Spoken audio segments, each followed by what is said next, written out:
நம்ம கண்ணுக்கு ஆரஞ்சா தெரியிற டைகர், அந்த அனிமல்ஸுடைய கண்களுக்கு ப்ளூ அண்ட் கிரீன் ஷேட்ல தான் தெரியும். மோஸ்ட்லி கிரீன் ஷேட்ல தெரியும்னு வச்சுக்கோங்க. இப்போ ஒரு மான் வந்து டைகர பாக்குது அப்டின்னா, எப்படி பாக்கும் அப்டின்னு கேட்டீங்கன்னா, அதனால வந்து அ கிரீன் கலர் பிளான்ட்ஸ் இருக்குன்னா, அந்த பிளான்ட்ஸோட பிளான்ட்ஸ் தான் டைகர் கண்ணுக்கு தெரியும். அதுல மெர்ஜ் ஆயிருக்க மாரி தான் தெரியும்.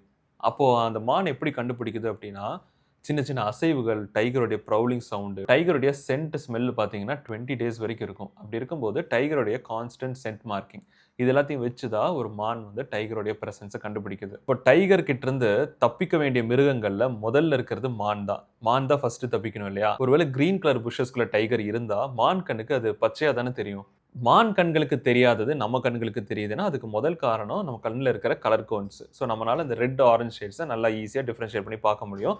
அதே சமயம் டைகருடைய பாடியில கூட உங்களுக்கு அந்த ஹேர் இருக்கு இல்லையா? ஹேர்ல இந்த மெலனின் கன்டென்ட்னு சொல்லுவோம். நம்ம ஸ்கின்ல இருக்க பிக்மென்டேஷன். அப்படி இருக்கும்போது இயற்கையாவே நமக்கு வந்து எல்லோ ஷேட்ஸ், ஆரஞ்ச் ஷேட்ஸ், அப்புறம் பிளாக் இந்த மாதிரி தான் பிக்மென்டேஷன் இருக்குமோ தவிர, கிரீன் கலர்லலாம் பிக்மென்டேஷன் இருக்காது. அதனால இயற்கை வந்து ஏற்கனவே மானுடைய கண்களுக்கு டைகர் பச்சையா தான் தெரியுது. அதனால இயற்கை வந்து பச்சையா இன்னொரு டைகர் ஒண்ணு உருவாக்கணுங்கிற அவசியம் இல்ல.